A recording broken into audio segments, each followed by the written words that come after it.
a couple more did things? absolutely nothing wrong. Yeah. Okay.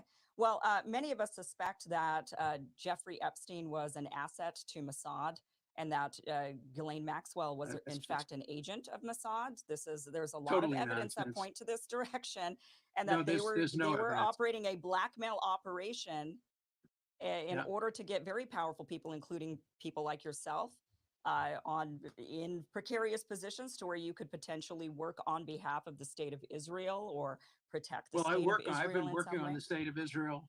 I've been working for the state of Israel since before you were born. Jeffrey Epstein once visited me in Israel. He had never been there. He didn't know anybody in Israel. He didn't work for the Mossad. The Mossad wouldn't hire him. And I hope he had videotapes of everybody, because they would show I never did anything improper. I have one other question. Are you used to having people come on your show to talk about one subject and then sandbagging them on another subject without any warning? Because it's nice to know you do that, and it will make certain that I have nothing to hide. I'm happy to talk about any of this, but I'm used to more ethical journalism. No, we actually did notify the people who booked you onto the show that you would be asked about Epstein, and they assured us that you were aware No, of they this. never notified me about that, and you'd have to show me that email. Okay. One last question. Do you think that Jeffrey Epstein killed himself? No, of course not. Well, he didn't kill himself without the help of some people. He did kill himself, but he killed himself with the help of guards. He didn't do it by himself. He couldn't have done that. Obviously, though, the videos were turned off, and the guards turned their back, and his cellmate left. So I think he killed himself, but he killed himself with the assistance of some people in law enforcement. Okay.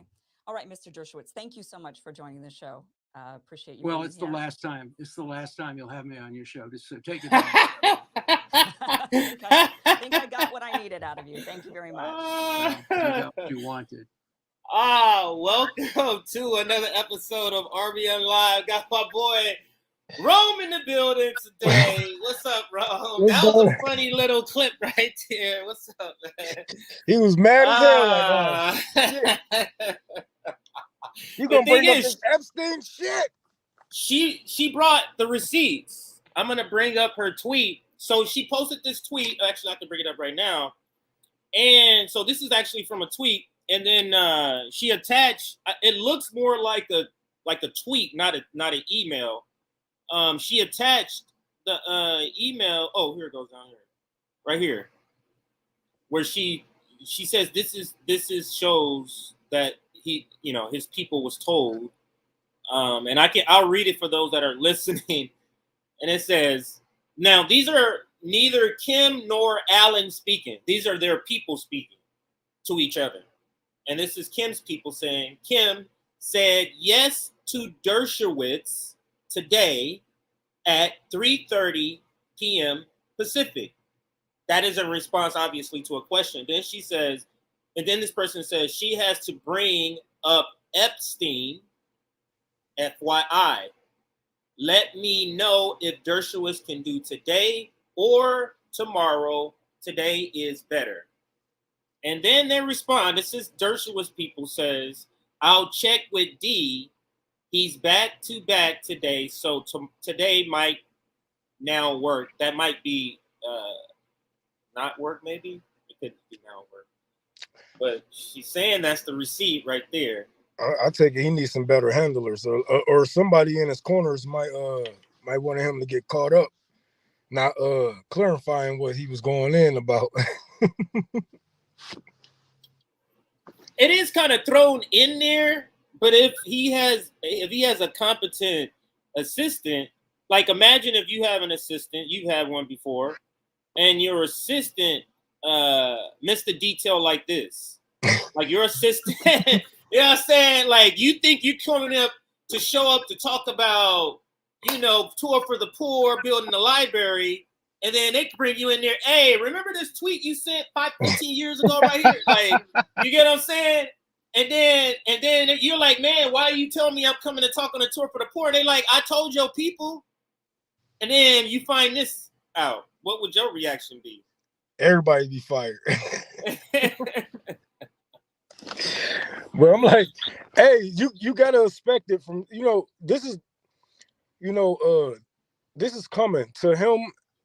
What I'm saying? He had this coming, him and many other people who was friends with this man who think they can just get away with the crimes. You know what I'm saying? Like, all right, you want to talk about guilty by association. You know what I'm saying? Like we always say, we guilty by association just if me and you were standing by a handful of dudes with blue rags or red rags, right? We Bloods and Crips by association. But these people aren't pedophiles. These people aren't, you know what I'm saying, doing whatever the hell to these children. You know what I'm saying? Seeing that their friends are doing the same thing. Are they not guilty by association?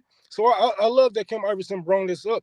Even if he didn't have the information beforehand that this we brought up, it should be talked about. You should be exposed. The people should know that you was on that island. The people should know that you was receiving massages. And we don't have, all we have is word of mouth right now, right? Because with him being dead and his wife being locked away, he can say, "Oh, I got a massage from a 40-year-old woman." How do we know that? How do we know that? Okay, so let's get testimony from that 45-year-old woman. And once we get testimony from her, we can talk about what was really going on the island and what she has seen. Are you willing to bring that 45-year-old woman up to testify on your behalf? And I'm gonna play that in another video, but let's bring in JB, get him introduced. What's up, JB? Fam Bam, how you doing, sir? How did the show go? Great. It's good to see you both. My brothers, my homies, my brothers from another mothers. Look, so I had on Nico House earlier on today for my show, and we were talking about the job cuts that happened with Meta, which is the parent company of Facebook. Back in November, they had fired or laid off 11,000 people. Well, this time around, they're laying off 10,000 additional workers as well, because they're saying that they need to make it more efficient. This is, with the onset of AI, they're trying to, trim the fat, so to speak. And so that's what they were doing. And me and Nico House were actually talking about that. And we were talking about how, and Nico had some very kind words for RBN. He basically said that we were holding it down while he was away. So it was just very, very loving, loving praise from Nico, as well as Nico also giving praise to Rome again, because he appreciates what you do, Rome. And so one of the things we were also talking about was how really, the media, especially independent media, doesn't listen to us. And by us, I mean those of us who are Black in this space as much as we think that they should, because they go on this particular narrative, this particular train of thought. And then when we come in, and especially when we're right on the issues, that messes up their whole game, right? It ruins the gravy train. It messes up the game. And the thing is that we were talking about that as well. So we covered a few other topics as well, but I covered that. And then I also covered some of the words that were spoken of by Tucker Carlson, which, he said some things that sounded correct. Why you say it like that? He sounded correct. He sounded correct, but I'm just like, okay, but you're still at Fox News. You're saying all these things and you're still working for the empire. So my thing is, like, I appreciate you saying these things, but I think Due Dissidence covered it. I think Due Dissidence covered what you're talking about, this base conversation, because that's kind of like what they labeled it too. It was like yesterday they put it out. So you must be talking about the same thing, because how many times is Tucker Carlson saying some great stuff, So let's be talking about the same thing. Yeah, like Tucker Carlson, he know he's one of the most watched men in America for a reason, right? Because he can get his views from the left, he can get his views from the center and the right, especially from the right. But he's the most watched for a reason. He know what the fuck he's doing, and he know, as journalists ourselves, we know what's going down, and we know how people are affected and how we should and what we should be doing better. So we're not gonna sit here and act like I'm not gonna give this man praise for some shit that you know what I'm saying that we've been saying for generations now. That's one thing I do hate. You know what I'm saying? Is giving these motherfuckers who should have been right on these subjects for generations. They get it right one time. Oh, look, and then they go back to being a fucking racist or wherever the fuck. You know, Tucker Carlson know what the fuck is going on. We know what the hell is going on. We know we need a better system, but then he cannot. Then again, he cannot sell a better system to his people because they got to have that illusion of capitalism. It's the best, you know. It's the best system right now. It might not be perfect, but it's the best system right now. That's a fucking lie. You know, and he can't really sell that to his people. He won't go far and say that we need socialism, as he said in that interview with Ben Shapiro. Yeah, but I mean, here's the thing, and to your credit, Rome, you know, a lot of them, they do say this is the best system, but that's like saying, okay, you're in a Ferrari, right? You're in a Ferrari, but the Ferrari's engine is shot.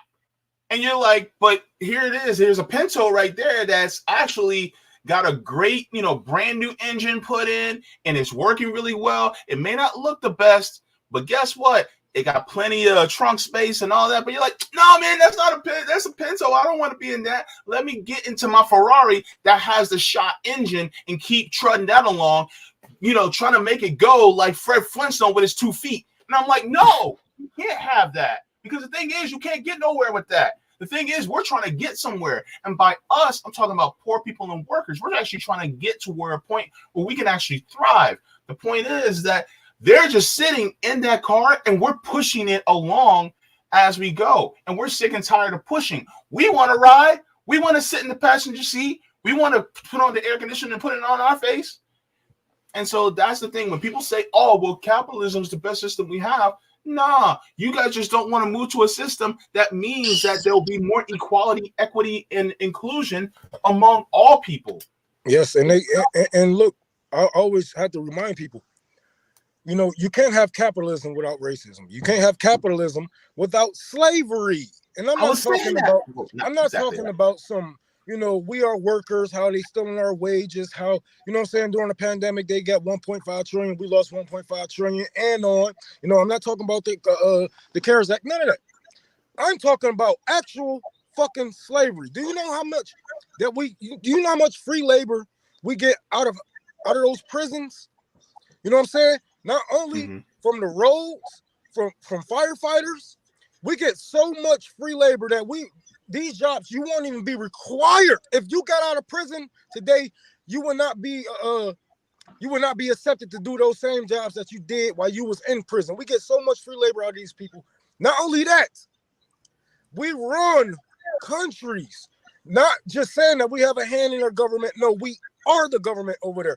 We put people in play over there. We have puppets running our governments, and we have slaves that's building our batteries right now. You people, you riding around on your scooters downtown, a child slave dug that out of the ground. So you're telling me there's no better system other than slavery?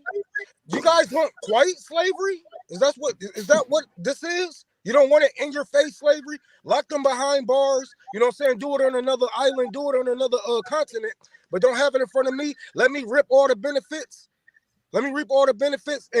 And these people die and get their fucking fingers and hands cut off. Man, get the hell out of here. Capitalism is the worst system because it put profit before people. It is the worst system. This is the worst system that you can have. And I don't give a damn how many houses and how many chicks that you fucked because of capitalism. It's still the worst system to have overall for humankind and nature.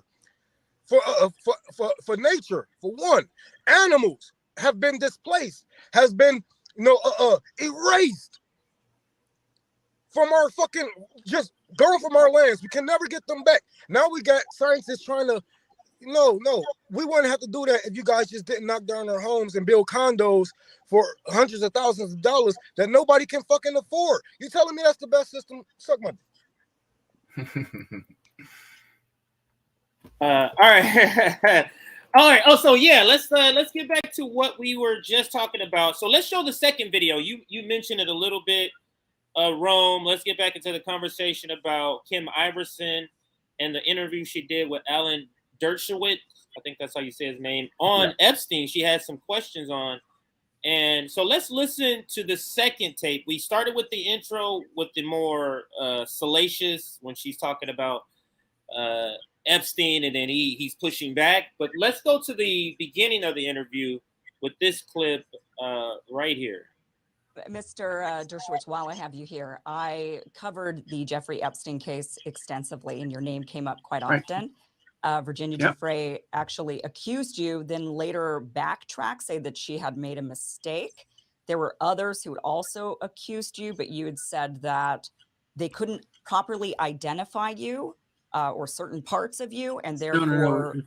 No. It wasn't identify. It's that one woman said she saw me walking up the stairs of Epstein's house at a time years before I'd ever met Epstein. So that was just a complete made-up story. And the other woman had written a series of letters to the New York Post claiming she had videotapes of Donald Trump and Hillary Clinton having sex together, and have many other people. And then, of course, she backed away from all of it. And so what he's saying here is that these two people that she's pointing out, one said she did see him in the house or somewhere, wherever, but it was years before he had ever even met Epstein, so it didn't apply to the situation. And then he says this other lady who made this claim of him makes a bunch of claims, and he's trying to, so it's basically trying to assassinate her character by saying she said this. She said that Donald Trump and Hillary Clinton had sex too, and she said she had a videotape of that, and some other claims this lady did make. But any thoughts on what, the two examples here from either it's only a conspiracy until we find out it's true. I mean, it's a gross idea, but it's not too far-fetched, seeing that these people are in the same clubs. If you are in motorcycle gangs, a lot of people have same sex, sex with the same type of people, and certain clubs you're gonna have sex on your way up. So I can see powerful people having sex with each other. That's not far-fetched, but that's not even a problem. They are two grown adults, no matter if they are swingers or whatever the fuck. Our problem is you being on the island and possibly having your way with children, and seeing that you didn't deny that you was on the island, I say, saying, hey, I take the ladder on this one, but it is what it is. I don't think it's far-fetched to say these powerful people are having sex with each other. Of course, celebrities do it all the time, but the problem is the children, and you was on that island, like you confirmed. What I want out of him now, if he would go on anybody else's show, maybe we can trap him to come on RBN. Maybe we can get him to identify that 45-year-old woman that gave him a back massage that we never had any idea that existed, because all the people that we seen give him massages look like they're 20 and down. So yeah, he's gonna actually mention that. So he's gonna mention this lady right now, actually, in I think the next couple of seconds here. I've been completely, totally exonerated and vindicated. I never met any of these people. I never heard of them. I defended Jeffrey Epstein the way I've defended hundreds of other people, some guilty, some innocent. But I did absolutely nothing wrong. I've been completely exonerated. I've been completely vindicated. I'm completely innocent. I've never touched anybody sexually since the day I met my wife during the relevant time period. And so I did nothing wrong. And nobody who's ever accused me has done it with any evidence or any credibility. So I'm happy to go on with my life. Let them go on with their lives, but categorically, unequivocally, I did nothing wrong. This nigga lying. You do admit that you did receive a massage at his mansion? No. What happened is my wife got a massage at his house, and then I had a neck and shoulder massage from a woman named Olga, who was like 45 years old. Olga. Hold up. Wait a minute. He said, no, I didn't get a massage, but then he said he did get a massage. So which one is it, Alan? And you Which see one is how it? he's so detailed with his massage. That's how you know it's something else going on. He like, oh, it was above the waist massage, neck and shoulder. That was it. I didn't even take off my shirt for this. I didn't even have to take off my shoes. I didn't lay down. We didn't put down no towels. It was a neck and shoulder rub. From I was whom? gonna point out the same thing, Rome. I was gonna say, how come you just say my wife got a massage, but then your massage has a specific name? Like, how come your massage has a specific? I was gonna point out the same thing is because he's trying to make sure everybody understands it was a neck and shoulder massage. There was no laying down, and she was 45, and then he says on top of that, her name was Olga. So come on, that's like, I don't know, man. I don't know about that one. Let's let it finish out and see what else he says. Virtually everybody who went to any of Jeffrey Epstein's houses got therapeutic massages. They were offered to everybody, but I've never had a sexual massage or anything improper. I've never been touched by an underage person. So no, that's not true at all. Okay. What else? You have anything else you want to throw at me? Okay, so since JB joined, I know you probably have seen a clip, but let's play the second clip again. This was our intro. I did absolutely nothing. But this is right after he said that this is the second part to that first video we just. Okay. Just a couple more did things. Absolutely nothing wrong. Yeah. Okay. Well, many of us suspect that Jeffrey Epstein was an asset to Mossad, and that Ghislaine Maxwell was in fact an agent of Mossad. There's a lot of evidence that point to this direction. And so I believe when he says, I'm jumping the video, but I believe when he says, I wasn't told about this line of questioning. I think this is what he's talking about, the Mossad part. He doesn't consider when she says you're gonna talk Jeffrey Epstein in the tweet. He doesn't consider that this because he doesn't see any, or that's what he's trying to point out. There is no connection. This is the part where I think he's saying this line of questioning wasn't brought up to me that you were gonna do this. He's trying to distance himself from Epstein as far as possible. But dude, you've been on that island like 40 fucking times, dude. Like, we have to ask questions not only about Epstein, but what have you done with Epstein, seeing the crimes that this man have committed against these children and these teens. Like, you can't just say, oh yeah, well, Epstein a bad dude, he's locked away, yeah, he hung himself, and yep, that's the end of the conversation. No. Why was you over there? What was y'all doing over there? Oh, I got a back and massage, and that was just it. 40-something times? What else you do on that fucking island, man? It's like. She makes a point. Carrie makes a point here and says vibrators are called massages. So it could be a play on words. That's what she just said. So, hey, hey, it's one of those conversations. It's one of those conversations. We're getting a little sexually explicit, but hey, it is what it is. That's what this is what the conversation. CJ, we gotta have one of these awkward moments. Hey, I don't feel awkward. I worked in a strip club for 3 years. I like sexual stuff. I don't feel awkward pretty much. Too much, yeah. So you saw some. Yeah, but anyway, let's. Well, I'm not gonna go that far. There is some stuff, but not this. I haven't reached that level yet. Let's just put it there. Yeah. Let's listen to the rest of what he says here, and then. I'm sorry. Go ahead, Jimmy. I'm sorry. Go ahead. Just to let everybody know, because she said an agent of Mossad. Some people are probably like questioning, like, what is Mossad? Here it is. It says Mossad is the National Intelligence Agency of Israel. It is one of the main entities in the Israeli intelligence community, along with Amman, military intelligence, and Shin Bet, internal security. So Mossad is responsible for intelligence collection, covert operations, and counterterrorism. They're Israel's version of our CIA. Is how somebody explained it to me, because we did a segment on it back when our first year in RBN, when we were FHL actually. So that is a great point, because at the time, JB, I didn't know who Mossad was, and that's why it had to be explained in the segment. So I'm gonna back it up like 10 seconds, and So just so we can say that last part again, and then it'll continue. Everybody, I can't see you, so just verbally let me know when you want me to stop the video. Fact, an agent of Mossad. There's a lot Totally of evidence nonsense. that point to this direction, and No, that they there's no were evidence. operating a blackmail operation in Yeah. order to get very powerful people, including people like yourself, in precarious positions to where you could potentially work on behalf of the state of Israel or protect the Well, state of Israel. I've been in working some on way. the state of Israel. I've been working for the state of Israel since before you were born. Jeffrey Epstein once visited me in Israel. He had never been there. He didn't know anybody in Israel. He didn't work for the Mossad. The Mossad wouldn't hire him. And I hope he had videotapes of everybody, because they would show I never did anything improper.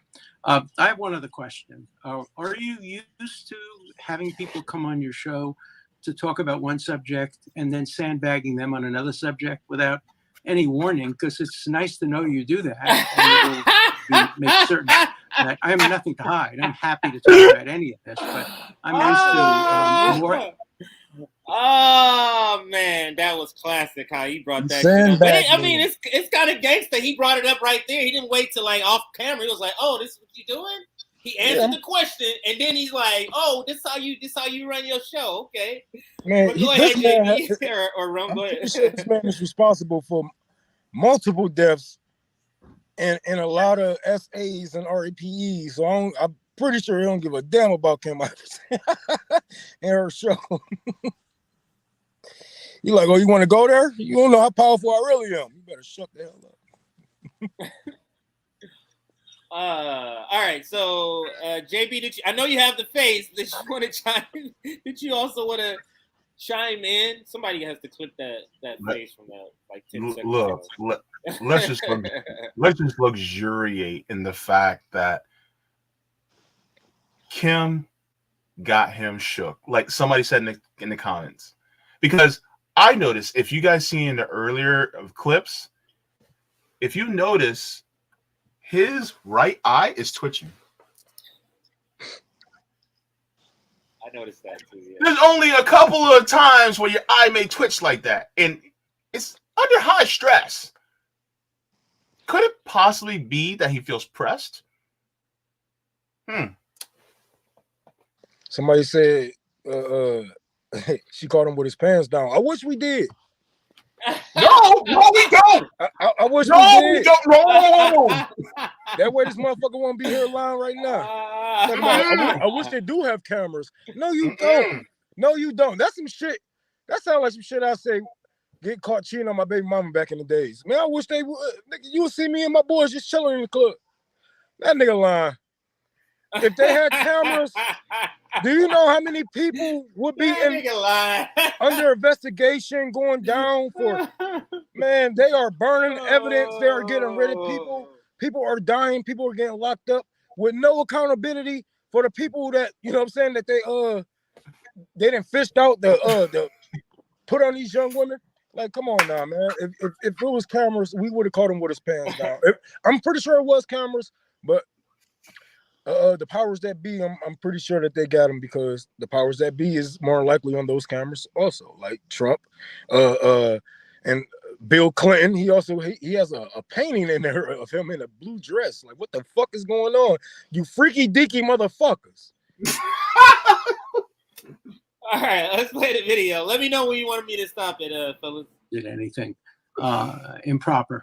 I have one other question. Are you used to having people come on your show to talk about one subject and then sandbagging them on another subject without any warning? Because it's nice to know you do that, and it will make certain that I have nothing to hide. I'm happy to talk about any of this, but I'm used to more ethical journalism. No, we actually did notify the people who booked you onto the show that you would be asked about Epstein, and they assured us that you were aware of this. No, they never notified me about that, and you'd have to show me that email. Okay. One last question. Do you think that Jeffrey Epstein killed himself? No, of course not. Well, he didn't kill himself without the help of some people. He did kill himself, but he killed himself with the help of guards. He didn't do it by himself. He couldn't have done that, obviously, though. The videos were turned off. and the guards turned their back, and his cellmate left. So I think he killed himself, but he killed himself with the assistance of some people in law enforcement. Okay. All right, Mr. Dershowitz, thank you so much for joining That's the a show. lot of words to Appreciate say. Hang on. The government killed his ass. The government killed him. What is so hard about saying that? The government kills celebrities, dude. They kill, you know what I'm saying, people who got less information, you know what I'm saying, who has less power and reach than Jeffrey Epstein. Why is that so hard to say? The government killed them. The powers that be killed them. You could have threw out any name, MIB, MIC, you know, anybody. We would have believed it because, yes, it's the truth. He was killed. And even if he did hang himself, he was killed. That man should have been in a 24-hour watch. You know, I have been in jail multiple times. And when they say 24-hour lockdown, when you a max, you're max. You know what I'm saying? They have cameras on you. That means when you taking the stuff, when you taking the shit, when you touching yourself, they watching you at all times. They watch you at all times. So yes, he was killed. That's not hard to say. But then again, he got to play his role. He got to act like he got to distance himself from this shit. Like, oh yeah, but it is what it is, man. These people aren't going to be held accountable by anybody, because the same ones that they need to be held accountable by are the same ones in those videos and pictures and documentation. So we'll see. Yeah, absolutely. And just to end the segment, for those, because we're going to clip this segment, so I got to reinsert this.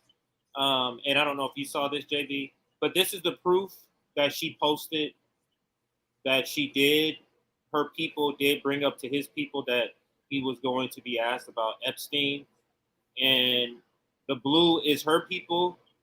It says, Kim said yes to Dershowitz today at 3:30 p.m. Pacific. Question. She, assuming that's meaning Kim, she has to bring up Epstein, FYI. Let me know if Dershowitz can do today or tomorrow. Today is better. And then Dershowitz people says, I'll check with D. I'm assuming that's Alan. He's back to back today. So today it could be now work, that grammatically works, or it could be might not work. So it could be a typo. So either way, it sounds like it was brought up at least to their people.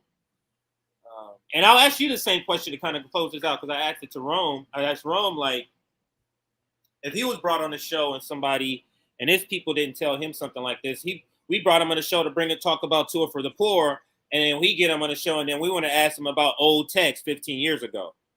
And then he's like, hey, why you didn't tell me you're going to ask me about this? And we're like, hey, we did. We told your assistant. How would you take this if this is true?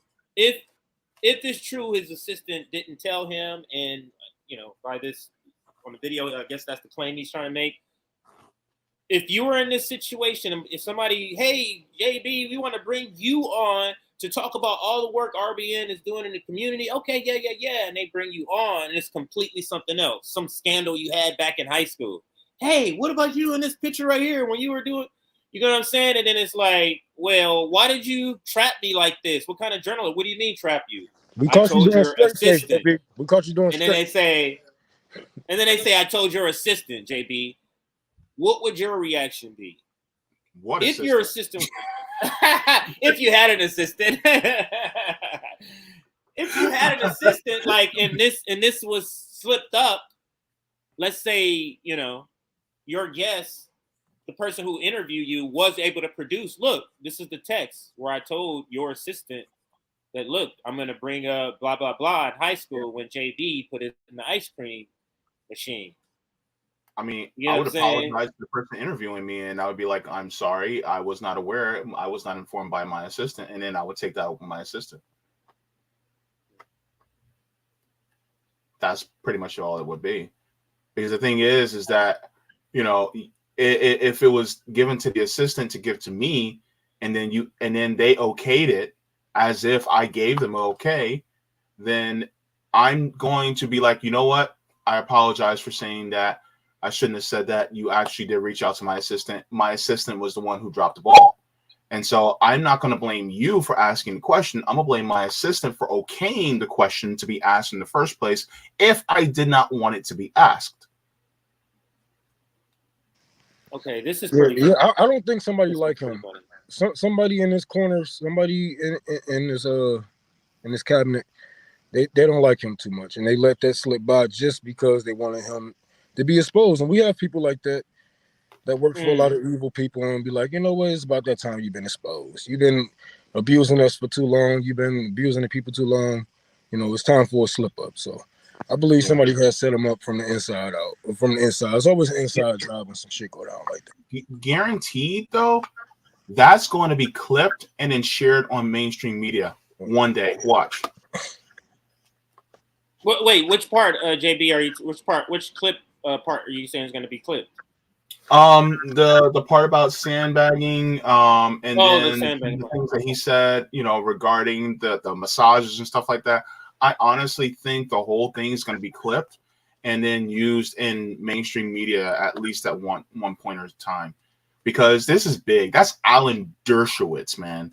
Like, I mean, they literally showed him in an SNL sketch as the devil. So I mean. Let's be real. Like, you know, he is famous. So for her to be able to get Alan Dershowitz is a big deal. And to get him out of a square. To get him out of where, Rome? Say that again. And to get him out of a square. That's also a good thing for her. Out of his square, you mean like out of like where he normally like get interviews? Yeah, like he wasn't expecting a hard-hitting question. He thought it was going to be a softball interview. Sort of like we did that to like Marianne Williamson. That's sort of like the same thing. Yeah, oh, yeah. That's true.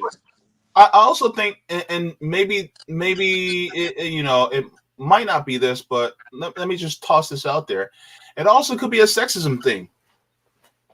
Because some of these dudes, they be going on interviews with women and they be thinking, oh man, this is not going to be that hard. It's going to be kind of easy, blah, blah, blah, blah, blah. And she's young, blah, blah, blah. She don't know nothing. These women will come with a hard-hitting question. You know how Sabby do. Mm-hmm. You know how she do. She'll come in all sweet and everything, and she'll be asking all the questions in a very chill manner. Next thing you know, it's some hard-hitting questions. Same thing with Kim Iversen. Hard-hitting questions. I wish she got to talk to Fauci. I really do. Because the thing is that there were some hard questions that she could have asked. And the thing is that it's like, don't be sleeping on these sisters out here that be asking these questions, because they get you. And the thing is that some of these dudes be sleeping. And look what happened with Breonna Joy Gray and oh my God, what's his name? Majority Report. Sam Cedar. Sam Cedar slept on Breonna Joy Gray. And next thing you know, she asked him some hard ass questions. Next thing you know, he couldn't even get out the right answer. Yeah. That's I guess that's showing. For me, I'm lucky. I don't know. I guess it's not lucky, but for a lot of black men, I guess you're surrounded by a lot of strong black women because that's who raised you. You know, because of what they're doing to black men, mass incarceration, all of that shit hit my family too. So, yeah. So you know, they're left to have to be strong. But let me toss up the graphic, because we can end that segment there. I think we're done. Kim did a good job bringing up some good points with Alan there. But here is the graphic, and it says we break for strikers. And you see on the right hand side some UPS workers and some FedEx workers, and then you have the squad, and that is our main topic today, because there's a lot of things happening. What I decided to do was look up strikes that was going on and found out that California is going to be ground zero for a lot of huge strikes. When I'm talking about huge number of people, not the number of strikes, but like, for example, the FedEx has a couple of 100,000, or no, I'm sorry, UPS, not FedEx. UPS has literally a couple of 100,000 workers that's going to be going on strike. So we're maybe going on strike if they don't find a contract by the end of July. I'll get the dates right because I'm going to bring up the story. But let me do a couple of announcements, and then we'll get back to the story. And so here are the topics we have for today. I'll put up the graphic again, just so you can see what the topics are. Will progressives break another strike? Because with this strike, UPS and FedEx, one of these companies are actually governed by the Railroad Labor Act. So there could be a vote again to where there's broken again. So that's the question we'll answer and talk about. We already covered the Kim Iversen story. Then we have Jen Psaki's new show. We have FedEx workers going on strike. We have a couple of articles to talk about that. And then if we have time, Morning Joe meltdown about Russia and China.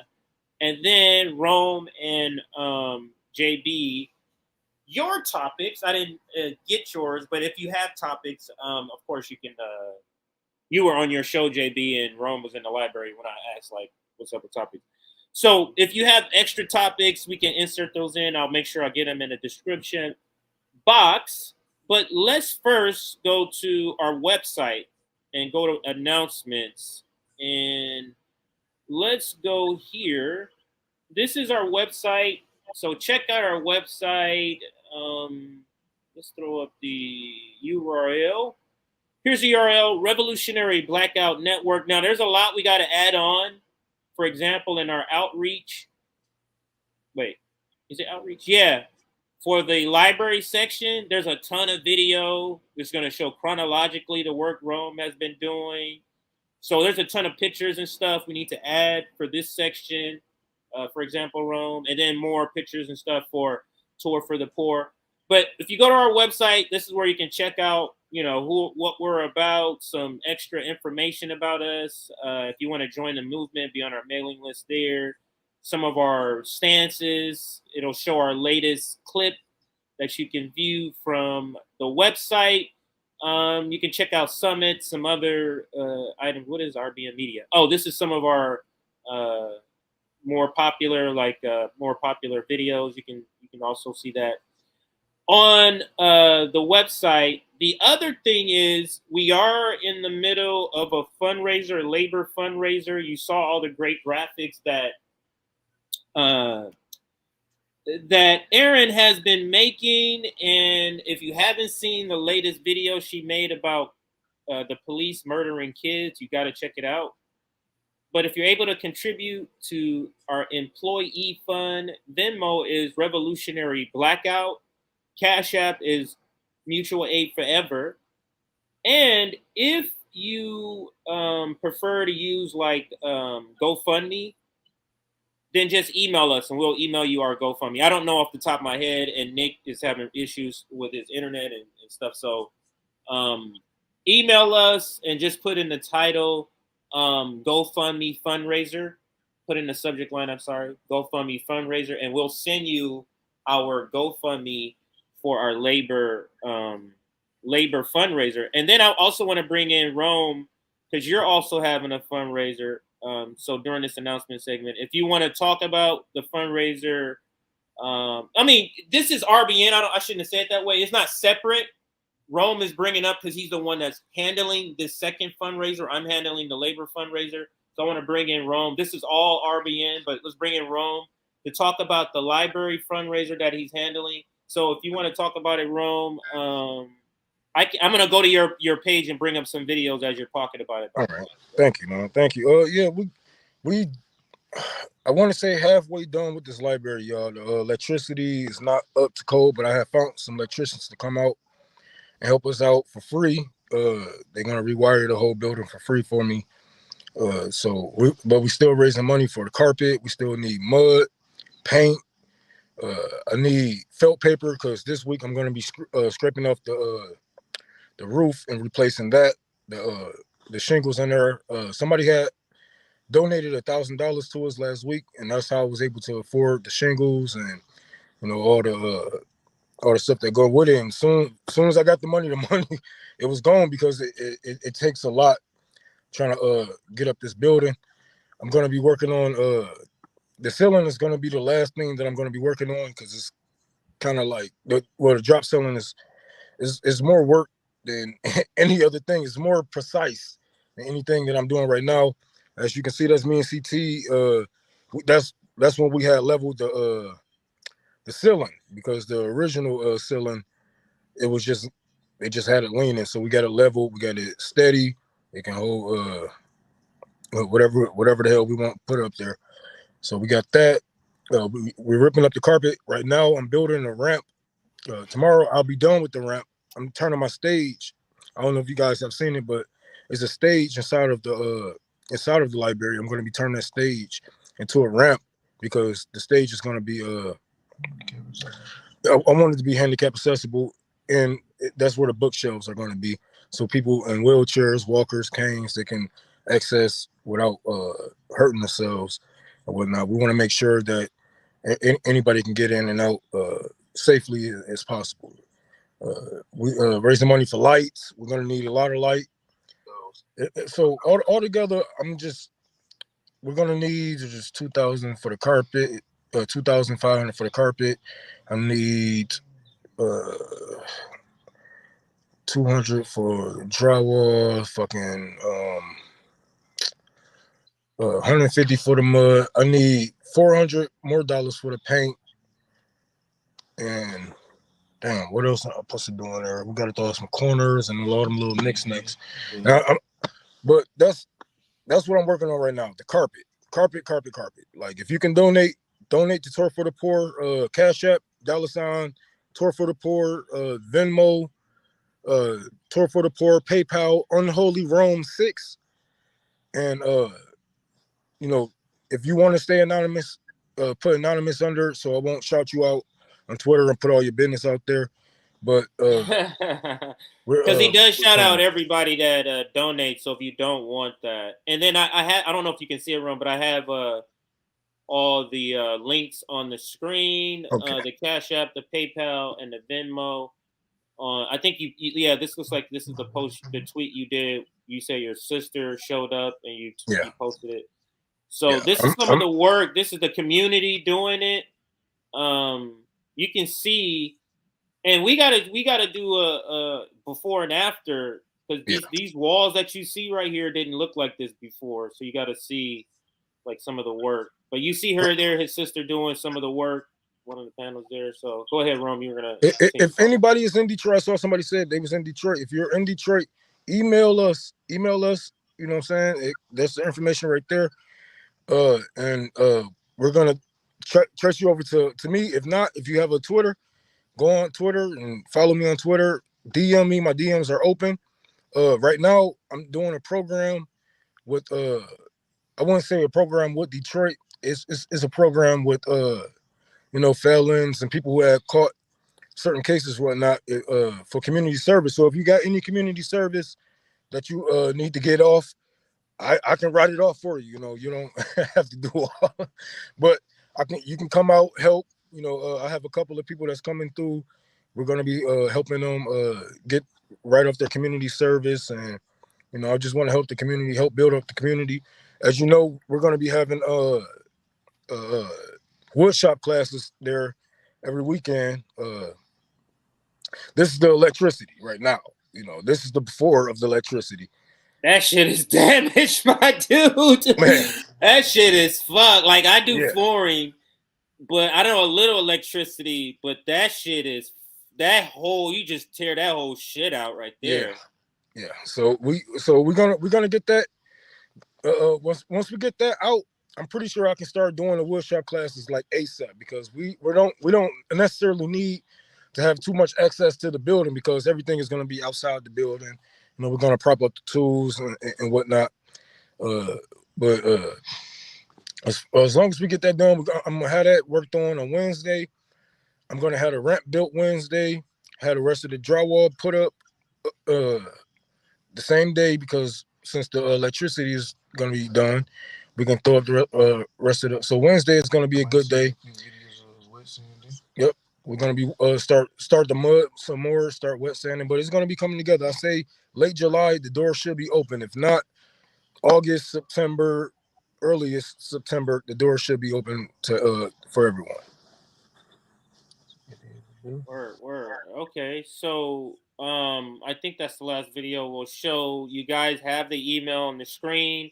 If for those listening, I'll shout it out: info@revblacknetwork.com. If you're able to come out in a subject line, please put like Detroit help, so that because we get a lot of emails. So make sure you put this in the subject lines for us to identify. And that's another thing. Anyway, that's another subject we'll talk off screen about that. All right, so let's continue with the other announcements. We have Substack if you want to get notifications when we go live. And oops, it wasn't up there for too long. Let me put it back up there. Substack when we go live, when we have clips. And then we were talking to Professor Anthony Zankas yesterday, and he says he's down to write op-eds for us too. So that's kind of my vision of our Substack, is having guest writers too. So like a Professor Zankas, like a Danny Haifang, and we can write ourselves. It kind of be cool for people to have to use us as a source, or at least our Substack as a source for writing. So that's all the reasons you want to join our Substack.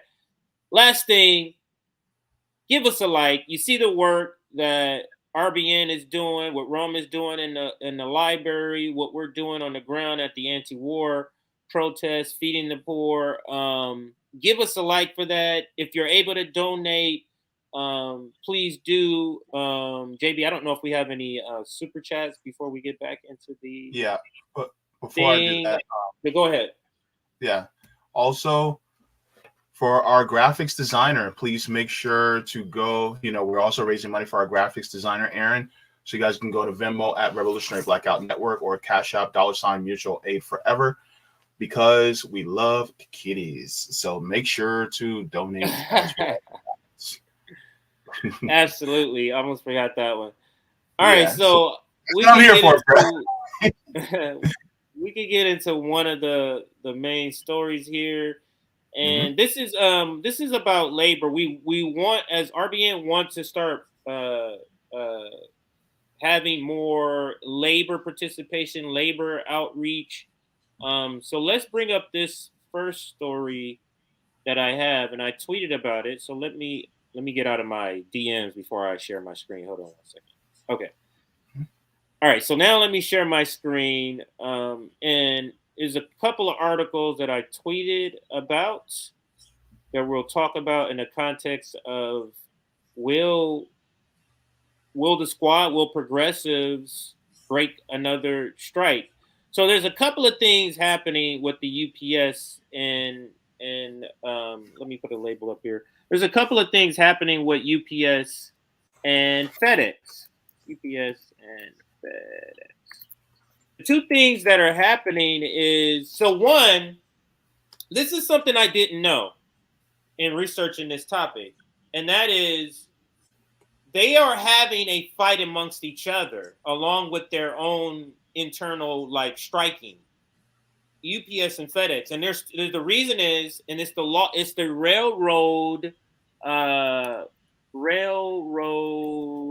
Labor Act, and this is the act that allows Congress to force strike or break strikes. FedEx is governed by the Railroad Labor Act. UPS is not governed by the Railroad Labor Act.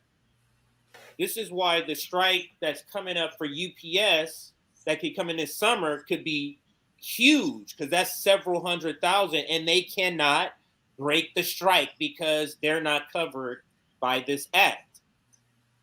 But they want to be covered by this act, and they've been lobbying to be covered by this act or something like it. They've been lobbying against it. And guess who's been lobbying against that? FedEx has been lobbying against that. They want to keep it separate, keep them under the Railroad Act, because guess what they do? They say, hey, FedEx employees, come over here. It's more security over here, FedEx customer, come over here, because our employees never can strike because we have the Railroad Labor Act. So they use it as a selling point, and UPS thinks that this is unfair, that they're able to use this as a selling point for their customers, so they should be covered too. I couldn't believe that this was even a thing, and even researching this. So let me bring up the article, gentlemen, and share with you. Do I have it bookmarked? I think I have it bookmarked. There's 3 articles, but the first one, I guess I didn't bookmark it. So hang on a second. I'll just scroll down. All right, here we go. So we'll come back to that one. Let's start at the genesis here. So we have this one, and I'll go in order. So let me bring up this first article. 1 second here. So we have this one, and it says, will UPS workers strike? What shippers should know about Teamsters contract talks. So let's start at this article first, and then we'll round out to the other ones. And where are we? We're right here. So 1 second, guys. Now this is the first time I've ever used this website. It's called supplychaindive.com, and they have a lot of worker articles on here. But this is the 2023 Outlook, and it says, will UPS workers strike? Oops. What shippers should know about Teamsters contract talks. The carrier's sprawling delivery network will be at risk unless a deal is reached by July 31st. So July 31st is the cutoff point for the UPS. So again, we're talking about 2 different companies when we're talking about the strike. But let me read just a little bit of this. Oh, here's where it tells the amount, where I was trying to find for UJB in Rome. A labor union representing 350,000 U.S. UPS workers could strike this summer if a new contract agreement isn't reached on time, threatening the delivery of millions of parcels. Teamsters leadership has made it clear that they are taking a hardline stance on pay, scheduling, and other issues ahead of negotiations for a new labor contract with UPS. The current contract is set to expire July 31st, and I'll pause there. So we're talking like, what is it, May, June, July? So in about 3 months, 350,000 workers could possibly be going on strike, which is huge. And this is the thing that Shama Sawant has been talking about in one of the strikes that she's trying to mobilize for now. She talks about how this is a real pivotal strike that's going to really be huge for all workers, because this kind of will set the groundwork for any other contract disputes. Everybody will look to this and be like, look what the UPS workers got. But had either of you heard about this upcoming strike with UPS? JB or Rome, had either of you heard about this upcoming strike? I hadn't heard that much about it. So if you hadn't heard much about it, I mean, you don't feel bad, because I knew vaguely what the strike was about, but not until I looked into this did I know the amount of people, really, 350,000, and then how soon it was coming up. Those are things I didn't know. Did either of you know anything about this or have heard about this story? No, this is my first time hearing about this, but this actually revamps my resolve and desire that the FedEx and UPS are nationalized and absorbed back into United States Postal Service. I mean, that's really what I think should happen, because the thing is, you know, and then on top of that, the Postal Service, you know, the workers there need to be, you know, uplifted. But the thing is that, you know, they're always going through abuse, you know, and we hear about it time and time again through either FedEx or UPS workers. They're constantly going through they're all constantly going through inhumane sometimes conditions. I think there was a story about was it a guy that was driving a UPS truck and it was hot and they can't operate the air conditioning in the trucks and he passed out on somebody's front porch. Yeah, I saw that. Yeah. So, they're constantly going through things like that. Like, go to you driving next to it. You guys have, driven next to UPS trucks. Those doors are sometimes wide open. There's no air conditioning running in those trucks. And especially people like who live in Florida. Like, I know California, y'all get hot. But Florida, it is like a dragon's balls down here. That's how hot it gets. Yeah, we get hot, but not hot like that. We don't get hot like Florida and Arizona hot. We don't get hot like that hot. Like that. Yeah. Like where the air is, you can't escape it. Yeah. Yeah.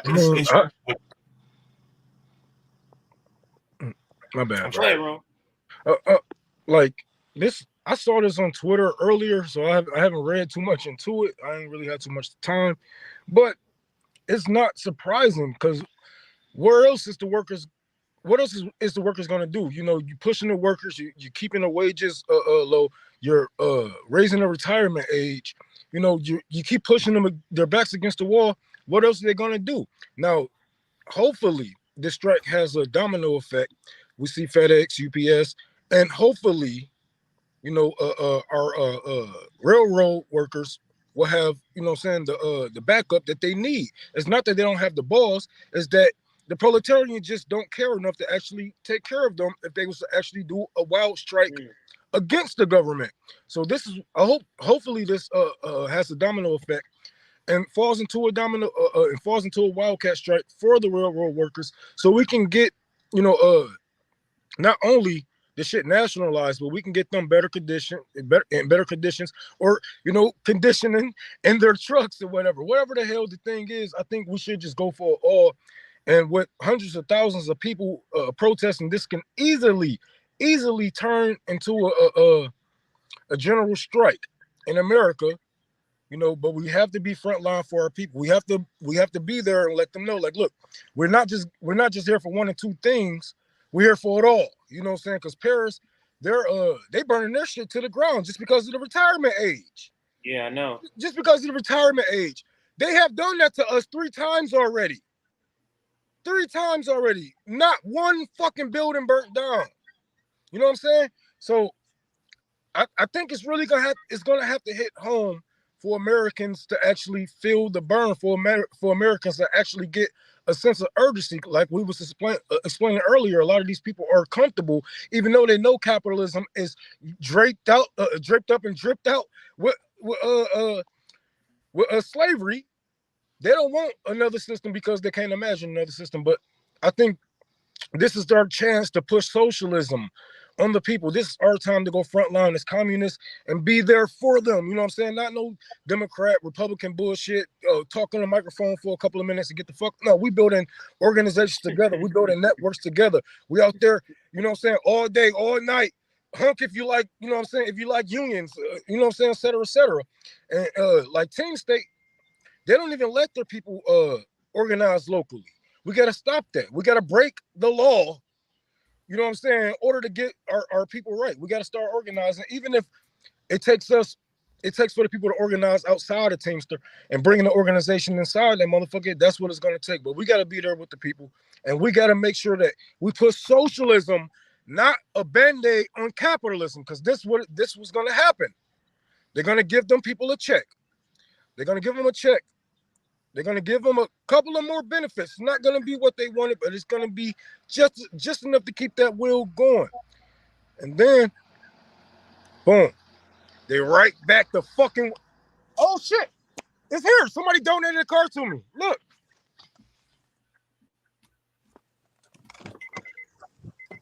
I was wondering when the motherfuckers, it ain't that bad. Look. Need a new bumper in there. Look. Wow. That's a major donation. I'll let you handle it, and stay online though. Don't hang up with us. I'll mute you though, so you can handle it. I'll mute you so you can handle it. Oh, you're back. Oh, I'll be right back. Let me talk to him real quick. I'll be right back. Yeah, I thought you had to handle that. Go ahead. Oh, go ahead. We can mute you for a second. Go ahead. Yeah. All right. So Rome is gonna handle that. Wow, getting a donation that would actually help him because a lot of his work he's hampered a lot because he doesn't have wheels we could just get in and hop in and go all the time. But let's get back to the article. When we're talking about 350,000 UPS workers possibly striking, and it looks like it's going to strike because the deadline is July 31st. The contract ends there. Their union head is he's talking, saying all the pro-worker things to act like he's standing strong. Let's see if that's what's going to happen. But here's one of his quotes. Our union is resolved to win the best contract for UPS members and to reset the standards for wages and benefits in this industry by August 1st, 2023. So let me pause there. So now this is the Teamsters General President, Sean O'Brien. He's saying that he wants workers to set the standards. He wants this new contract to be so good that is the standard that people are looking to. And this is what I was alluding to earlier with Shama Sawant saying that this strike that's coming up could be huge. But let's continue. Where was I? And here he continues with another quote, "We won't extend negotiations by a single day," end quote. UPS, meanwhile, has stressed the need to reach an agreement, saying it aims to negotiate a contract that benefits all sides. The carriers has been touting its employee benefits and long-standing relationships with the Teamsters. Quote again, quote, "Our focus is on reaching an agreement that provides a win-win-win for our employees and unions and for UPS and for our customers," the customer said in a statement. Now, just from a Marxist perspective, we know that this is not possible. Mm-hmm. Like we have it's the UPS's goal to make the most money, and it's our goal to get the most money for our labor. Those are contradictory.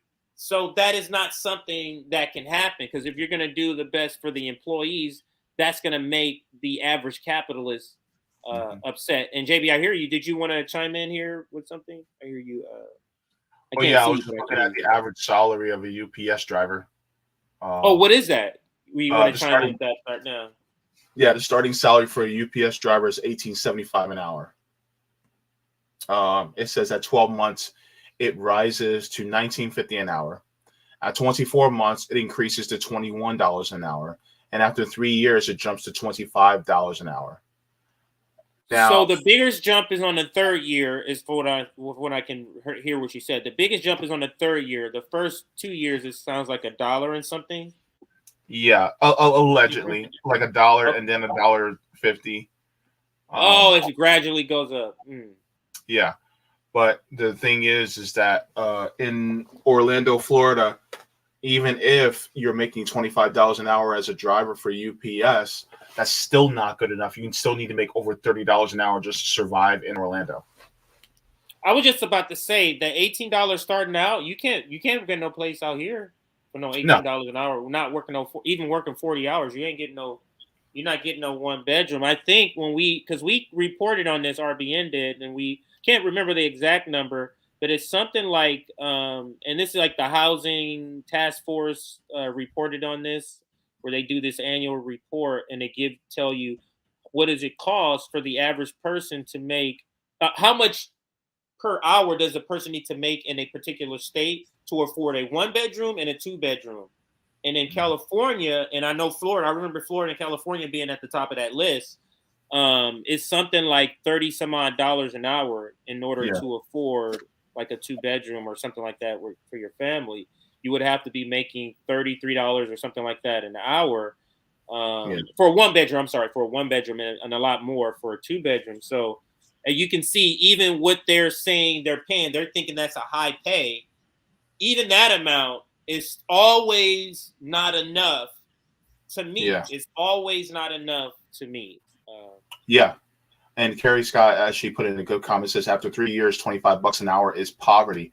Absolutely. Because the thing is that if you're really the lowest pay should be where you can just, afford, all the things that you need. Like, for instance, you need to make well over $30 an hour just in Central Florida in order to live. And some people may want to debate that, but the thing is that the minimum wage here in Florida is $11 an hour, and it won't be $15 an hour until 2025. So, yeah, it's a joke. And so for us to be okay with even $18, $20 an hour is a joke in itself. For us to be okay with $25 an hour is a joke. I honestly think that, for us, it's like, no, not until only, 15% of our income goes towards rent. It needs to be on a percentage basis. Like, no, nobody should be paying more than 15% of their rent. And I'm doing better because China demands nobody pays more than 10% of their rent, of their income on rent. So the thing is that I'm being kind of generous there. So the thing is that we should go on a level like that. Like, so much of a percentage of pay should only go towards this particular necessity. And even then, I'm of the opinion that, housing is a human right and we should not have to worry about housing, period. And so for these workers, and there's 350,000 of them, be honest with you, I say, I don't care. Go on a wildcat strike if need be, because the thing is that they're going to try to talk you down. And the thing is, it's like there's no negotiation. It's like either give us this or we walk out. See, that's the thing. They try to negotiate, and it's like, no, because if 350,000 people walk out right now, it's like, okay, hire 350,000 people within the next 2 months. Like that. Do it. I dare you. I double dog dare you. And here's the funny part. I would actually love to see this happen by mid-October or November, early November. You mean the strike? Yes. Oh, I think it talks about it. We'll get so let's see what it says. I don't know if it makes a prediction, but I scrolled down before I got to this section, and it said something about it. How likely is the strike and when should it be, or something like that. So maybe it answers it. But let's read this part, JB. It says, what are the top issues UPS and the Teamsters need to address? The Teamster Union is largely looking to address scheduling issues that have cropped up since the COVID-19 pandemic fueled a surge in packaging and package volumes. Denise said in an interview, I think that's the name of the person, some drivers say they continue to be forced into working a 6th day or taking excessive overtime. A driver works about 9 hours a day on average, but schedule can vary according to the customer needs, according to the UPS statement. Still, the carrier recognized the need to find the right balance between serving customers and meeting drivers' desired working hours. Quote, last year, UPS met individually with drivers to better understand their unique preferences, and we are making adjustments where possible. This is the key part, where possible. The company said, Denise, and that's the representative of the company, said the Teamsters are also looking to eliminate discrepancies in pay in other areas between full-time drivers and 22.4 combination drivers. The latter category, with the number referring to an article in the current contract, covers employees typically making deliveries on Tuesdays through Saturday schedules. That's the bold. It's the same job for less pay and a slightly different schedule in terms of days of the job, on the job, than he said on the combination driver position. So this is the upcoming strike. I won't read all of the article because this is just part of the presentation. I do want to bring up the next article, JB, because it gets to the point which we're rounding out, which is the question will be, will progressives break another strike? Mm-hmm. So you see here, will UPS workers strike? That's essential. I'm sorry, I was going to go down and tell you when it was going to be. Let me see that first. It says, how likely is a strike? Both sides aim to reach an agreement by July 31st, JB. Mm-hmm. That's when the contract expires. So that's when they technically can start striking, is August 1st. That's when they technically can. Okay. If that effort is unsuccessful, meaning the contract talks, the Teamsters say they are ready to strike. So that's what they're claiming that they're ready. And this is the quote. We'll either have a signed agreement that day or we will be hitting the pavement. So to answer your question, I didn't know it was going to be so concise. To answer your question, it looks like August 1st will be first day of a strike if they don't come to an agreement. Okay. Now let's move to this next part of this segment.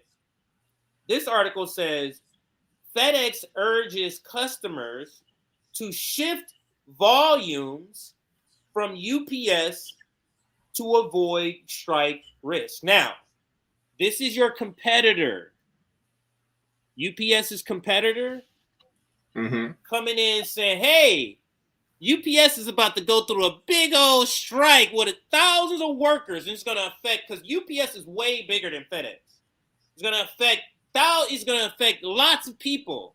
Why don't you hurry up and transfer all your shit over here before that shit happens? And this is where UPS is getting upset. And that's going to be in the next article. But this is where UPS is getting upset because FedEx is doing this right here that you see in the headline.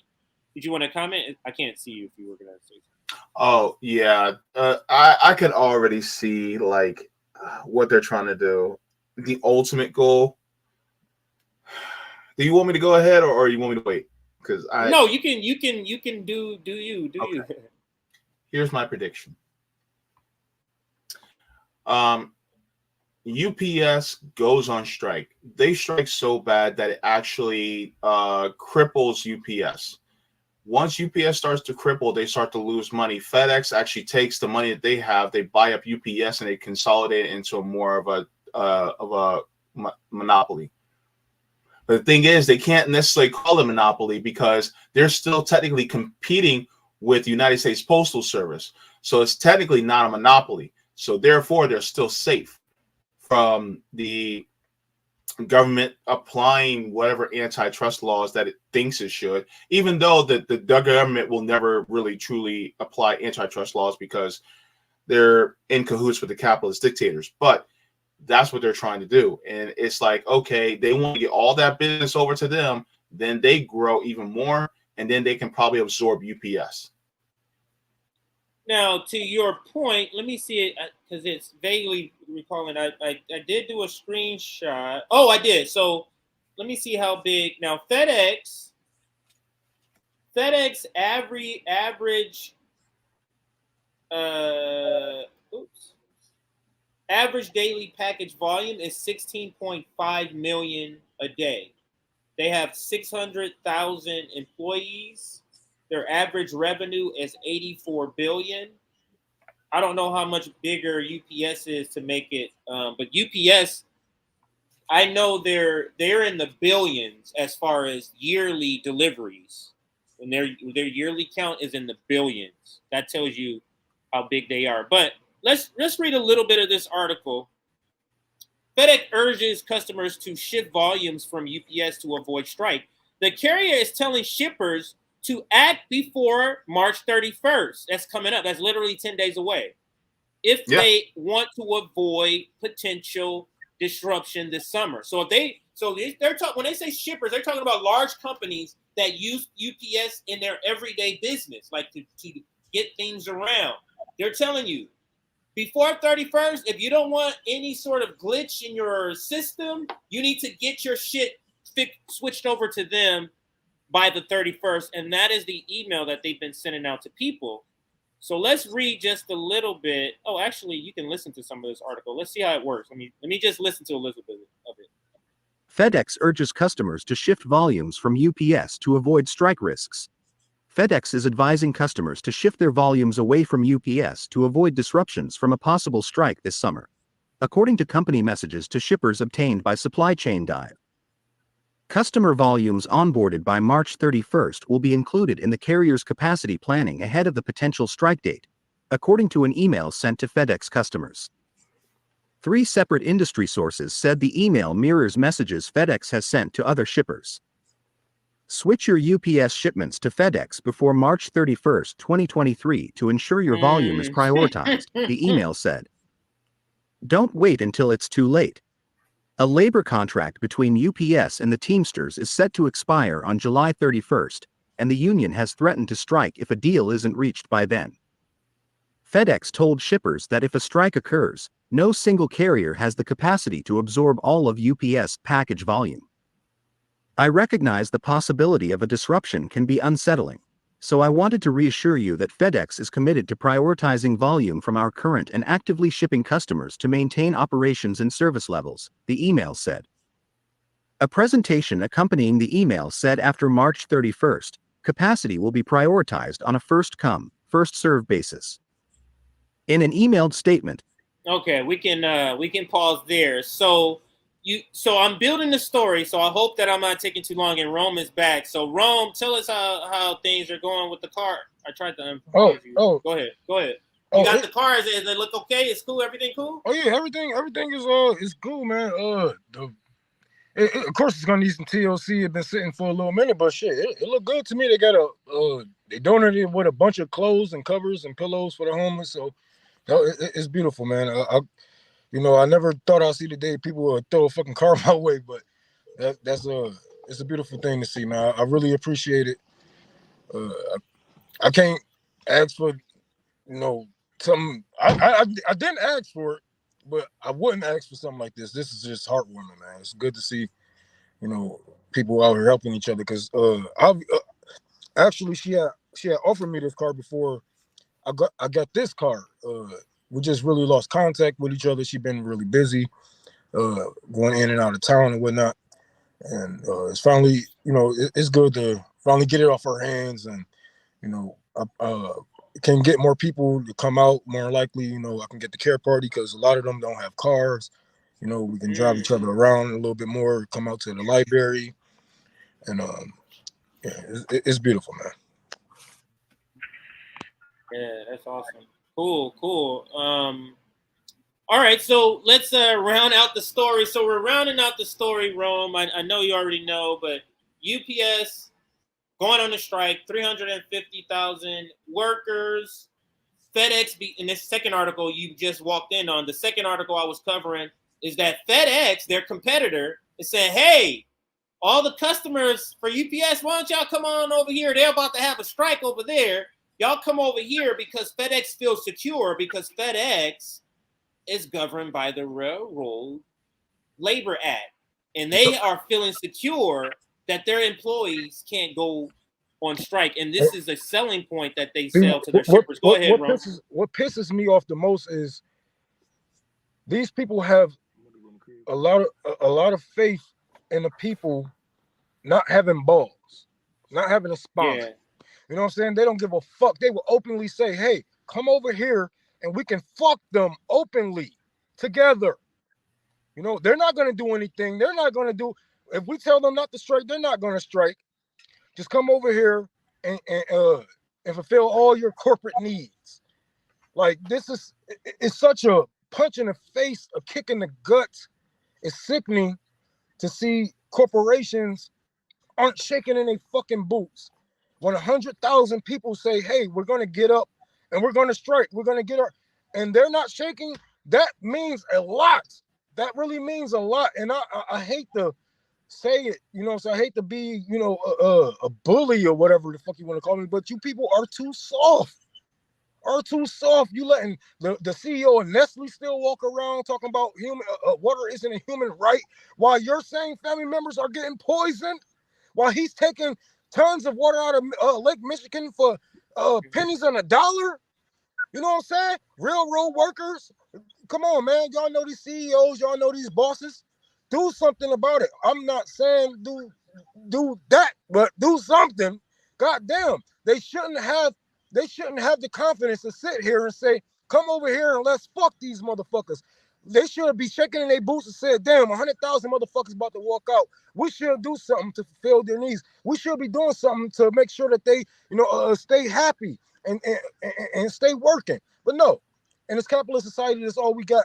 Watered down proletarian. People who are scared to fight for themselves, and corporations with bigger balls than 300 million Americans. It's fucking sickening. That is spot on, Rome. And to that point, and to the point of FedEx doing what they're doing, trying to poach UPS clients based on a law that suppresses workers. And this is truly capitalist on capitalist violence. And this article here just briefly talks about what FedEx is going on strike for. So I want to make sure we understand FedEx is also going on strike. From a FedEx pilot, time is running out to reach an agreement. Management handling of negotiation has inched the pilots union closer to a strike authorization vote, writes union leader Captain Chris Norman. And Captain Chris Norman is chair of the Airline Pilots Association's FedEx Group. For a company whose slogan is the world on time, FedEx is failing to expeditiously deliver a contract to its own pilot. Negotiations has been going on since May 2021. Both parties committed to a focused process and a relatively short slate of issues. Progress was reasonable through December 2022, but since then, FedEx management has refused to provide the compensation necessary for a ratifiable agreement. Meanwhile, Delta, Hawaiian, and other airlines management teams have successfully negotiated significant improvement agreements with their pilots. Recently, senior FedEx management has resorted to guerrilla marketing tactics, including downplaying the state of bargaining to current FedEx employees by claiming this situation is similar to a previous negotiation. They have also shown a readiness, and this is the other part we were just talking about, they have also shown a readiness to take on UPS customers. But the truth is that FedEx is not ready and will not be ready to handle an influx of volume until it gets the pilots back on its side. So this is the point that I want to make here. They're saying, hey, come on over here, blah, blah, blah. But they're not even mentioning to their customers, these shippers, that their pilots are on the verge of going on a strike. And this is what capitalism do.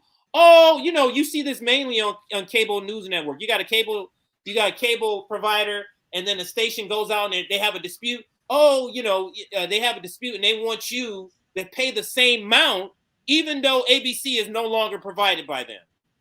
Capitalism provides a subpar service, but keeps jacking up the prices. And this we will see. If they go on strike, JB and Rome, you will see a dip in the service, but you will not see a dip in the prices. And they're trying to, you won't see a dip. Go ahead I can't see you if you're going to chime in. Yeah, this is just like a parent going, man, my kid is, failing in class and blah, blah, blah. And then the other parent goes, well, all my kids are doing well in school. Not, without realizing that their oldest kid is about to hand in their their report card is full of F's, you know, and it's just like, yeah, you might want to look at yourself now too. And that's what is going on. It feels like it's like FedEx needs to realize that, you know, the calls coming from inside the house, so to speak. So that's basically what's happening. And, you know, the FedEx pilots are like, yeah, no, we're not happy with y'all neither. And so they really need to start looking inside their own house. I hope they do go over there. I hope they do. I really do. I hope all the deals that they want go through. And when they can't keep up with the you know what I'm saying, with the numbers, when they can't keep up with all the deliveries and shit like that, oh, it's gonna hit hard. It's gonna crash so fucking hard. They never are gonna recover from this. And I hope somebody with a big enough mouth and a smart enough brain and enough finesse get up on the stage and tell people it's time to nationalize these services. Yeah, it's time to really let people control these services.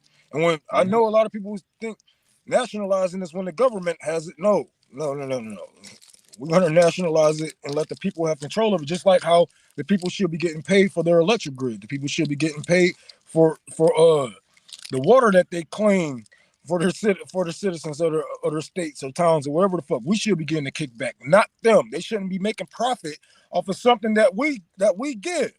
So yes, nationalize these services. Yeah. And the CEOs can go to hell. Yeah. By the way, Case Study QB is also in the chat. He's having Shama Sawan on tonight. So shout out to Case. His event. Yeah, I think he did announce that a while back, or it had to be rescheduled or something like that. So tonight is the night. That's awesome. Tonight is the night. Tonight is the night. There's a lot of songs with that. I remember a Chris Cross song. I remember DJ. Yeah, there's a lot of songs with that line.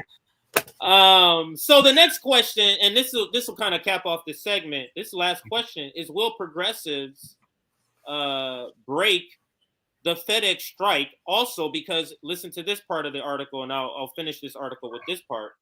The Railroad Labor Act governs our contract and bargaining, and the legislation eventually permits a strike or other self-help measures in a series of processes failed to produce, if a series of processes failed to produce a ratified measure. Despite our best efforts and repeated warnings to FedEx management, we are all well on our way through those processes. And that's because they're dragging their feet, because FedEx management is depending on the government to step in and break the strike. And that's what leads me to the question: will, like, after all this backlash they got, Rome and JB, and they're still getting it, and how they have to go in hiding, do you think, and I'll start with you, JB, do you think the progressives will have the audacity to break a FedEx strike, to break another strike even after that? Do you think they would do something like that? Yes, because their bosses are going to tell them to do so. I mean, yeah, because the thing is they have to. That the corporate dictators are the bosses of our politicians. I don't have time to look for it right now, but there's a pyramid hierarchy that shows the similarities between feudalism and capitalism now. Right at the top, you have the central bankers. Right below them, you have the corporate bankers. Right below them, you have the politicians, who are basically the middle managers, right? Politicians, whether it be Congress people, senators, presidents, Supreme Court members, what have you, all of them are basically just the employees of the people at the top. And so, yes, they're going to go and acquiesce to the demands of their bosses, meaning they're going to go and say, you know what, we don't want this to happen, because that will put a cardiac arrest into the logistics industry. They're going to break up the economy. Sorry, go ahead. They're gonna bring up the economy. Oh, this is bad for the economy. This will shut down many jobs. We'll know if we're gonna ever recover from this. So we have to strip away workers' rights. We have to. We're just protecting you, this small guy. Yeah. Not the billions of dollars these corporate CEOs make from even breaking up this strike. No, we're protecting you guys. Like, they're gonna shame people. They're gonna be like, oh well, you guys are the reason why. If this happens, then grandma won't be able to get her insulin. And if this happens, blah blah blah blah blah. They're gonna use that to shame people to not actually doing. So many people with them big ass platforms coming on Twitter doing them sap videos.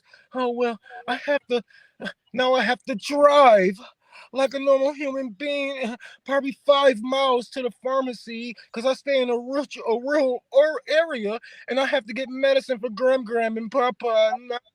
Like, nigga, welcome to the club. Shit, we got to catch the bus to CVS. Wrong. I'm going to tell you, it's going to be even more nefarious though, man. Because guess what? They're going to go, oh man, look at these black, small business owners. They depend on UPS or FedEx for their business. Now they can't operate their business.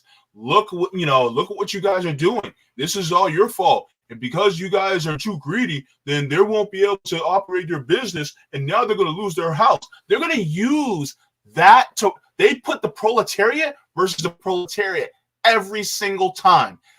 If anybody from FedEx or UPS is watching, don't listen to them.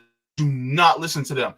If they can switch their ass over to USPS, United States Postal Service, if they need to, do not let them do this to you because that is absolutely asinine. They are basically using you to exploit other people. Don't do it.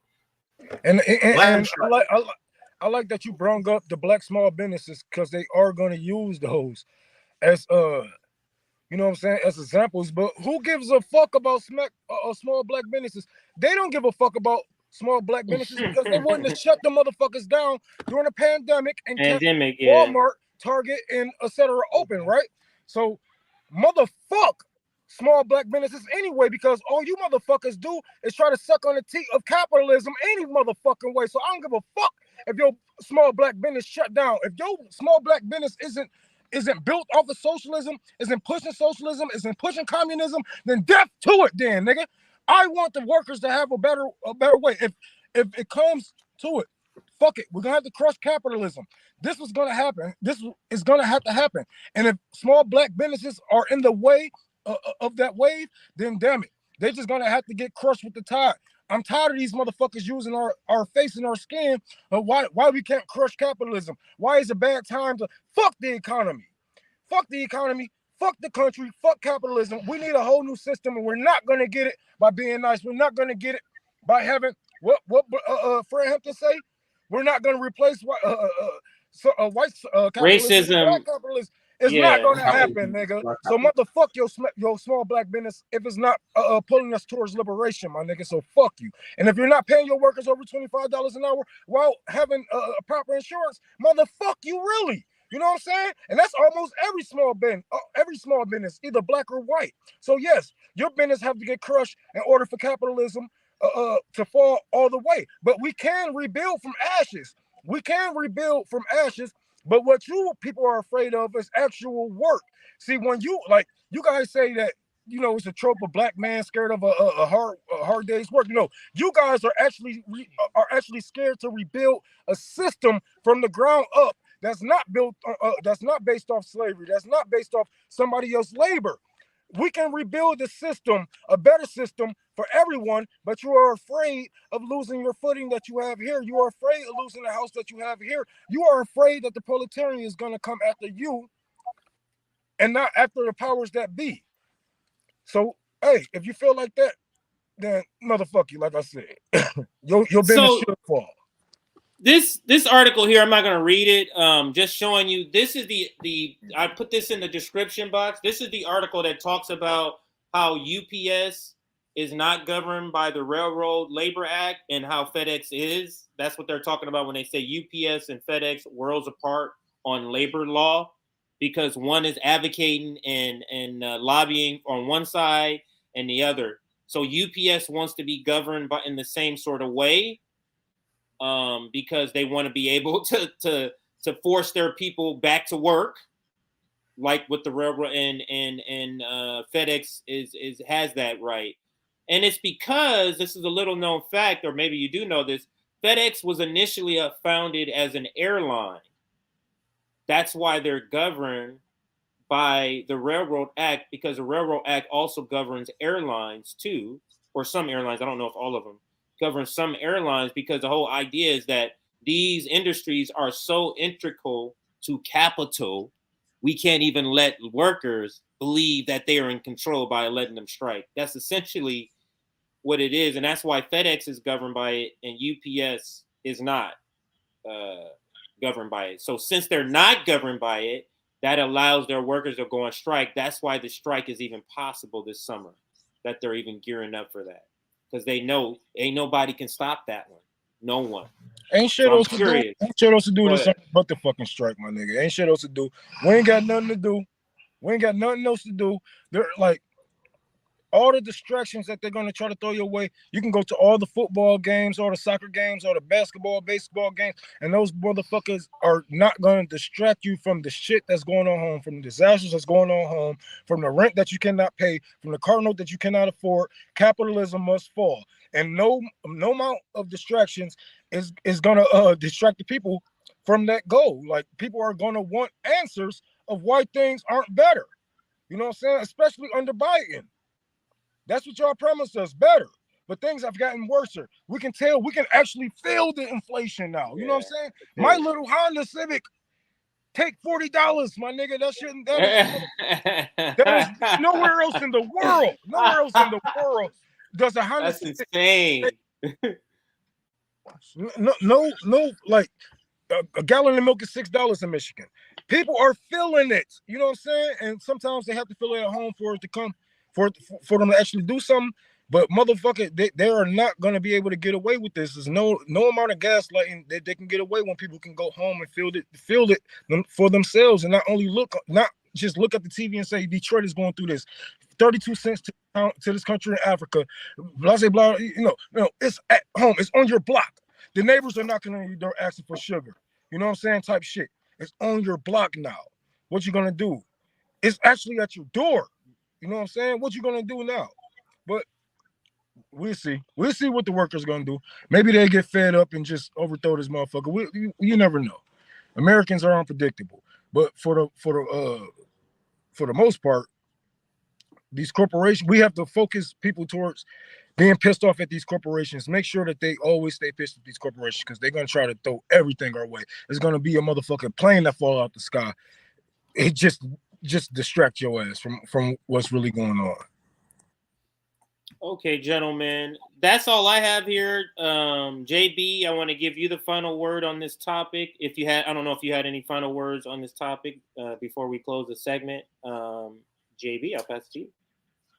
Workers of the world, unite. Do not let them screw you into saying yes to these people who are oppressing you.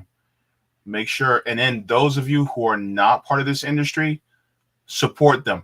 So when these UPS and FedEx workers go on strike, look for strike funds, look for mutual aid that's surrounding them, and try to donate to them, whatever is your time, your energy, your money, to make sure that they can actually strike. And if this turns into a bigger strike that goes across industries, support those strikes as well. Make sure to not cross the picket line. Do not be a scab. If you need to send something, there's always the United States Postal Service. Go through the nationalized route, and don't cross the picket line when it comes to these different types of strikes. Support the workers.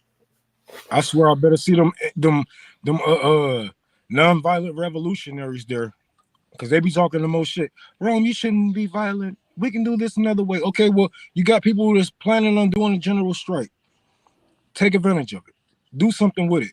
Uplift their voices. You know what I'm saying? If we don't see it, tag us, you know what I'm saying, to their pages. They might not have a platform as big as us.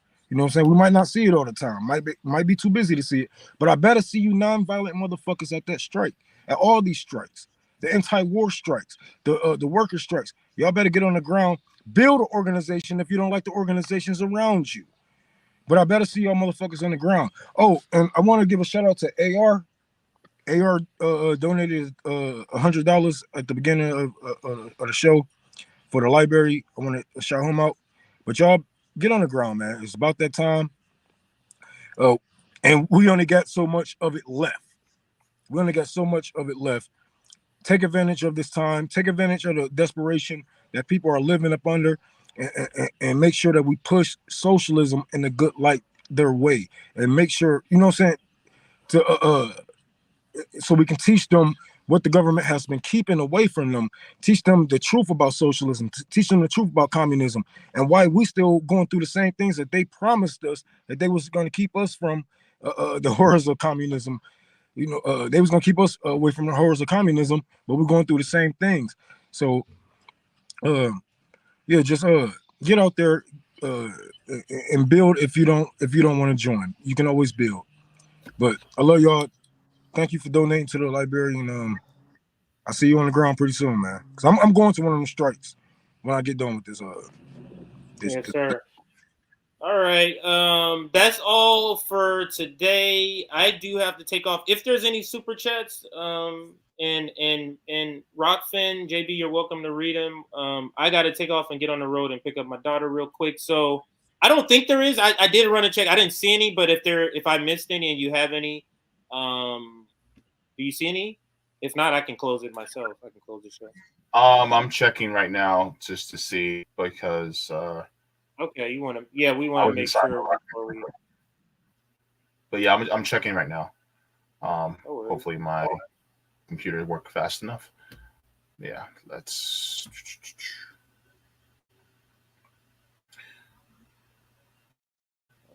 And also, while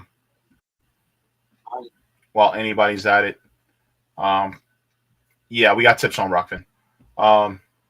So okay, so I'll let them. I'll let you close. Yeah, I'll let you close it out, everybody. All right, Rome, JB, I'll see you guys when I see you. I'm on the road. All right, CJ. All right, deuces, Bruces. All right, Rome. Now CJ ain't here. Now we can act up. You know how we do. All right, so let me get this chat. Let me do the responsible things first. Okay, so thanks to Gene Zybeck for the tip on Rockfin. Thank you so very much. So Sean McInerney says Dershowitz with his pants down going to turn JP straight. Epstein was working for CIA and Mossad. They both intertwined. Oh my gosh. I'm sorry. I'm not prepared to look at Dershowitz because, look, I don't want to see the effects of gravity on the human body. Yeah, of course they are. And then, of course, he worked with Mossad. They all worked with each other. You'll be a fool if they, like, come on, man. These motherfuckers don't believe your lying ass eyes. Like, get the fuck out of here, man. This nigga was dealing with so many powerful people, across this nation. You can't say that he wasn't working for these people or has some type of connection going on where they have some deals going on in between each other. Mm-hmm. Thanks to Robbie Rod for the super chat. Thanks, y'all. Appreciate what you do. Thank you so much, Robbie Rod. Appreciate you. Thank you so much. I'm just checking to make sure I didn't miss any super chats. I don't think I'll be able to go all the way back up to the beginning of the stream, unfortunately. And if I can't, I apologize. These things just don't work as well sometimes as we would like for them to here on StreamYard. But I'm trying to go through, before I start cutting it up. I think Rome knows what's coming. Anyway, so is that CT in the driver in the passenger seat? Nigga, you trying to tell the world about our gay affair? I told you. It was just one time, motherfucker. Reading the book. This motherfucker trying to tell everybody about our gay affair we had in Orlando.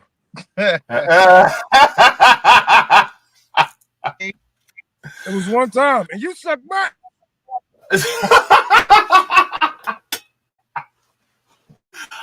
Nah, man, no. See, I wouldn't touch Rome with a 7-foot pole. Mm-mm. He's too straight for me.